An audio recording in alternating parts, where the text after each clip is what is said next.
Hello again, Marksman Tribe. Matt Robertson here with another episode of Everyday Marksman Radio. This is episode number 3, titled The Marksman's Path. Before I get going, a couple housekeeping items.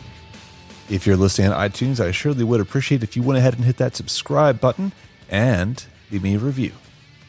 All of today's show notes can be found at everydaymarksman.co/marksman. Once again, that's everydaymarksman.co/marksman.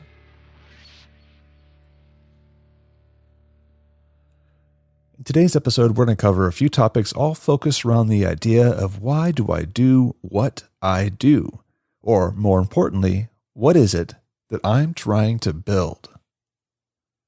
What is this community that we're trying to establish, and what is the underlying goal? Now, this podcast and the website in general is all about tactical skills for an adventurous life. So if you haven't gotten a hint on that one yet, we're going to talk a bit more about that adventurous life and those tactical skills. So to open things up, I'm going to read an excerpt for you. My last 10 days with the Navy aboard a destroyer bring vividly to mind another trip on the high seas a year ago, on the night of June 5th, aboard the cruiser Tuscaloosa, when we started to move across the cold, dark water of the Channel. The task of destroying the German army looked tremendous. That army included some 347 divisions in all, 60 odd of them in France, waiting behind the much-vaunted West Wall. A large proportion of the remainder was lined up against the Russians. The Russians were over 1,000 miles to the east, and there was little thought in those days of a junction between the two armies. The entire German army was between us and our allies, and even though every thought was focused on those Normandy beaches and the hell of fire our men would soon be facing. That's why we need some form of universal military training. That's why we need a National Rifle Association to promote small arms marksmanship, whether on the range or in the hunting field. I was never more convinced of the need of such skill, never more completely persuaded that it provides the essential something needed in addition to the American fighting man's heart and ability, a something which cannot be left to a few final, hurried months. Space does not permit the recital here of untold instances where a hunter or a practiced target shooter, alone and single-handed, created havoc in the ranks of determined enemy counterattack. I have tried to report some of these instances to you. The great tragedy is that there were not more of them. There could have been more, multiple thousands more, if we had more hunters, more expert riflemen to call upon from the civilian ranks. Next time, if there ever has to be a next time, it must be different. America must have those riflemen, American fighting men generally, not just in individual instances, must have that edge that skill with shoulder weapons gives. I am convinced that we need and will have it, that the shooters of America, with evangelistic fervor and the bonds of patriotism and good fellowship, will spread the gospel of shooting fun and shooting skill for recreation and for national defense. That quote comes from Bill Shadle after he returned from World War II after nearly 2 years in Europe as American Riflemen's War correspondent and CBS radio news reporter. He submitted his personal Report to Rifleman article that appeared in the July 1945 issue of American Rifleman, and I'll go ahead and put a link to that article in the show notes.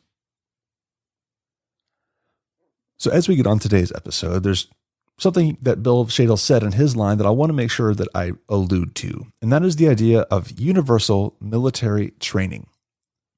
I had never heard of this concept until interviewing John Simpson a couple weeks ago.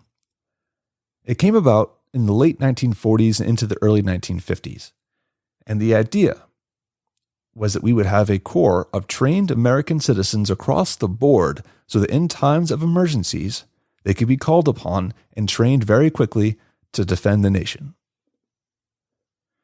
Americans have long held a distrust of a large military. It's built into our founding, it's in our DNA, that all citizens should be able and trained in the use of arms so that they may defend themselves in times of emergency, or called upon to help the nation.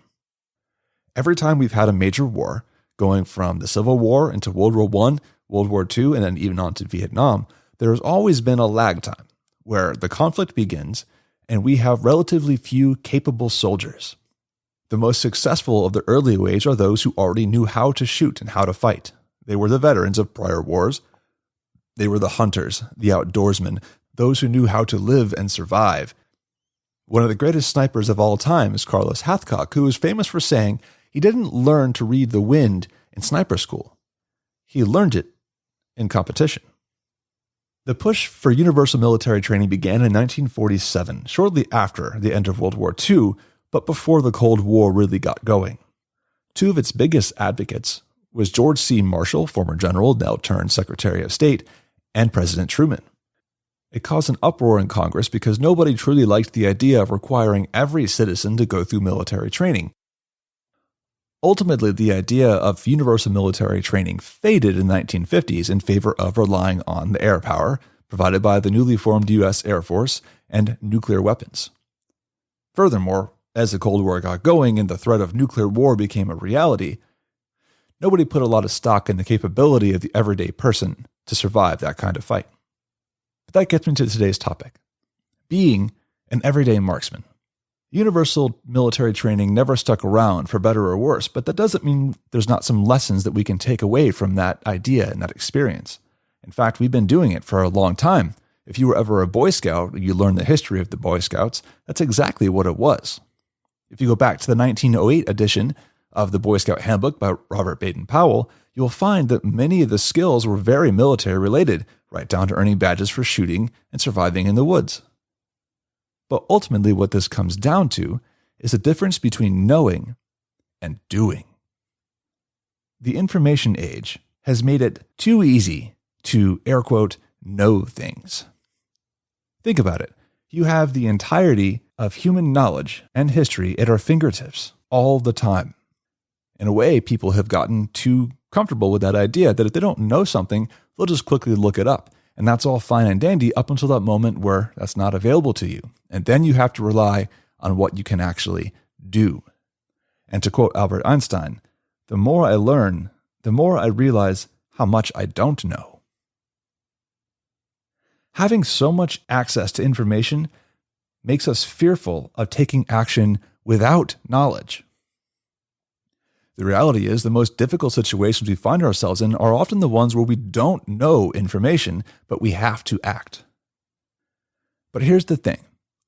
Experience is the greatest teacher of all.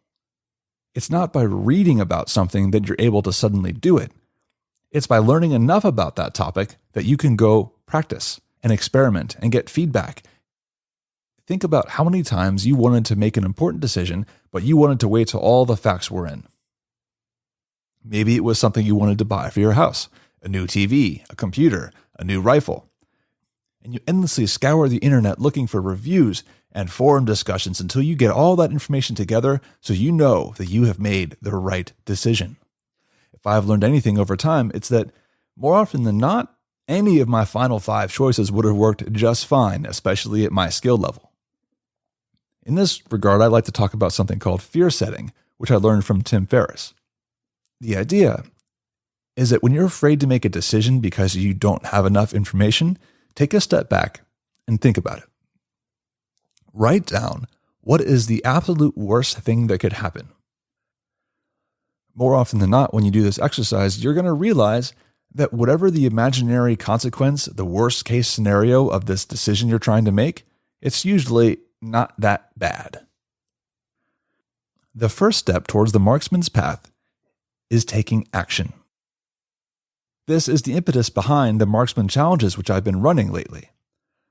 The first month was all about just getting out with your rifle and trying to learn the fundamentals and practice them.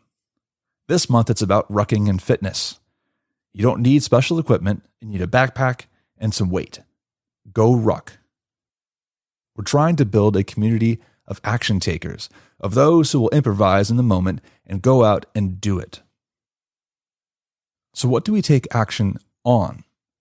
The direction I like to go is talking about tactical skills. What I'm talking about is developing self-reliance and capability to get yourself out of difficult situations when you need to. Sure, that may look like a defensive situation where you have to defend your home or your community, But it may also mean that you're in the woods and you need to build a fire or a shelter. It means that you might be out camping and you're out of food, and you need to be able to recognize what makes a good food source or how to catch or trap. Some of the skills I focus on with the website involve marksmanship, of course, because marksmanship teaches you good decision-making and discipline. It teaches you focus. It teaches you how to look at something and be aware of what's going on around you, your environment with the wind, the gravity, your own heart rate, your breathing. It teaches you to focus on these things and block out the world until you make that shot connect. It's almost like meditation. But I also focus on physical fitness. To be honest, physical fitness is the single most important factor in how long you're going to survive when things get hard. Doug McGuff, in his book Body by Science, pointed out that there is a direct correlation between your muscle mass and how long you survive with cancer or after a car accident. All right? The stronger you are, the fitter you are, the longer you will survive. I once had a friend of mine in the military who worked in the special operations world tell me, "Hey, Matt, 2 things to know. Ammo is time and fitness is life." By that, he meant that how much ammunition you had on you in a firefight dictated how long you could stay in that firefight. But physical fitness determined how long you were going to survive. Which gets me to mindset. You see, the will to win is also equally important as your physical abilities. As Keith Cunningham pointed out in his book, The Secrets of Mental Marksmanship, train the mind and the body will follow. Life is going to kick you in the teeth. It's not about if, it's about when and how often. And when that happens, you have to have the ability to bounce back, to know that you've got this. Mental resilience is a skill that people have forgotten how to do. In a way, society has gotten soft because when things get hard, we turn to somebody else to solve the problem. When things get really hard, there may be nobody else to turn to. You might be on your own, or people are turning towards you. Having a mindset that says, you've got this, you're going to get through it, and you're going to bounce back, that's important. And we're forgetting how to do it. And then I'll take a minute to talk about survival skills. I'm not the kind of person to tell you that when you go out to the woods and go camping, you better build that fire with 2 rocks and a piece of steel, or that you have to make a friction fire with 2 sticks. I'm going to take a lighter. There's no ifs, ands, or buts about it. But the point, what I'm trying to get across, is that you should learn how to do those things so that if the day comes where your lighter fails, or you lose it, you fell off the back of a boat, or whatever, that you still know how to build a fire. And you've practiced it, because that gives you confidence. That means you don't feel pressure to carry 10 copies of something and add all that weight to your pack, which you can't afford. And that gets me to the last point here. Build a network. Too many people in our community think that the way to go about this is to focus solely on themselves. But that's not going to work. Humans are inherently social animals. We are wired to build a tribe, to have people we rely on. In fact, isolation is as bad for us as smoking and obesity. So what I'm telling you to do is to reach out and find others to join you on this marksman's path. This does a couple things for you. One, it keeps you accountable, which contributes to your mindset. If you set goals and you have other people who can hold you accountable to those goals, you're more likely to do them, and then you reap the benefits of actually accomplishing them. Second, it expands the skill sets. You can't learn everything. You can try, but some people are naturally going to be better at different things. The larger and more close-knit your tribe becomes, the more you can rely on other people for those special skills. So here's some examples I want to leave you with. The first one is a man named Rick Rescorla. You may have never heard his name before, which is a shame. Rick was born in 1939 in England, but migrated to the United States. He joined the army when he was young and fought in the Ia Drang Valley. If you've ever seen the movie We Were Soldiers Once and Young, or read the book, Rick was there. When he later left the military, he became a private consultant and began working for several companies doing security advising. In 1990, he was working at the World Trade Center. And being security-minded, he built a network around him. Over the course of his life, he developed a core of men he could rely upon, thinkers and soldiers and politicians and writers and law enforcement officials, second-class, politically incorrect, belligerent men who saw things as they actually were and not what they seemed to be. From these, he developed his own brain trust, an intelligence unit to Red Team. It was his own staff and group of counselors. Often he would ask questions, hypothetical scenarios, and he would collect that feedback from them and take action on it and make plans. One time, he brought a consultant to New York in 1990, had them do an analysis of the World Trade Center to look for any vulnerabilities. Ultimately, it produced a prediction of the 1993 bombing. He did the same exercise again from 1995 to 1996, and they predicted that there was a very high probability that someone would try to attack the World Trade Center from the air. Well, then Rick took that information and he made plans. He began drilling people at his company of how to evacuate the building quickly and efficiently. Everybody rolled their eyes. Nobody wanted to do it. It was a drag on their day, but they did it. He installed generators and lighting and made sure that the lights would stay on in the stairwell so people could get out of the building. Then, on September 11th, 2001, the first plane hit the World Trade Center. Rick put his plan into action. He sounded the alarm, and he saved 2,700 people that day. Because he had a plan, and he took action. He had the skill set, the mindset to make a decision and make it happen. Now, not everybody got out that day, and Rick went back into that building to save the stragglers, and that's when the tower collapsed. Rick was a hero.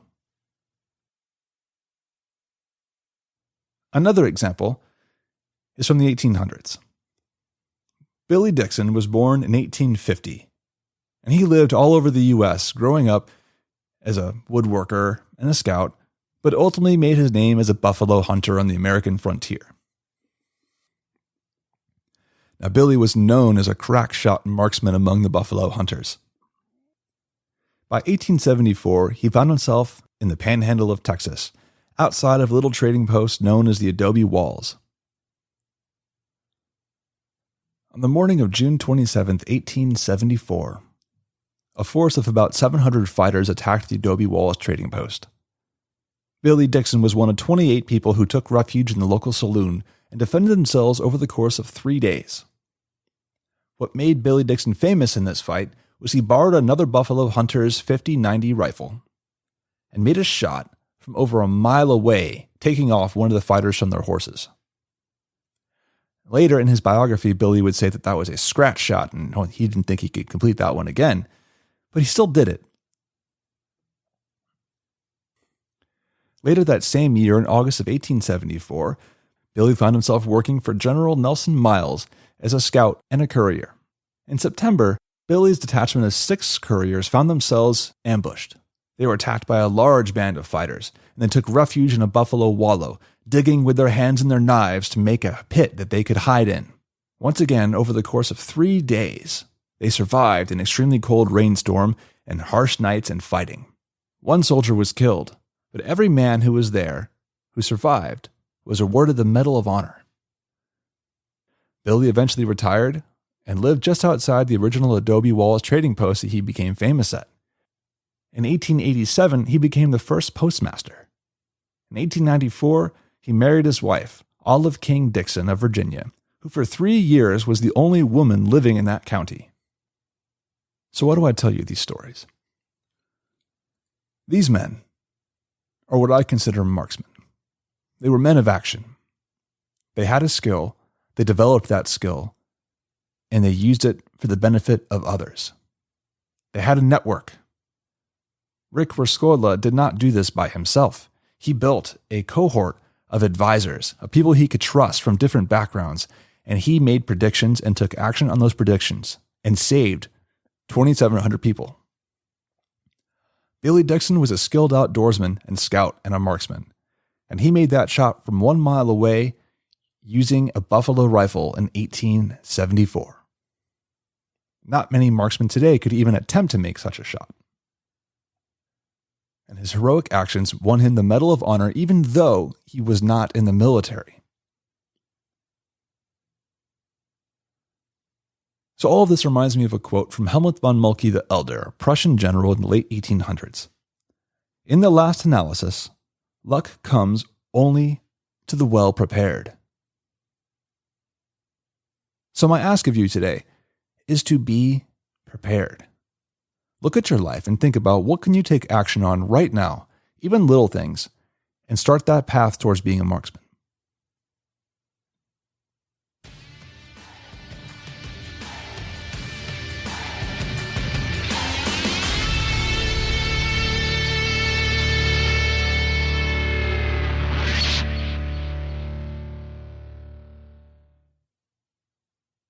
All right, guys, that's going to wrap this one up.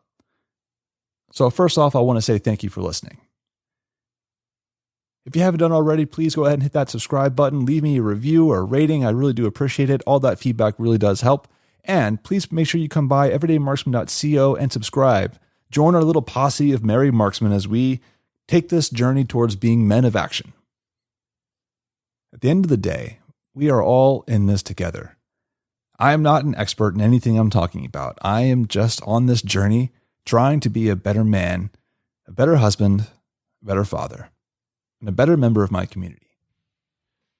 So until next time, I just want to leave you guys with one thought.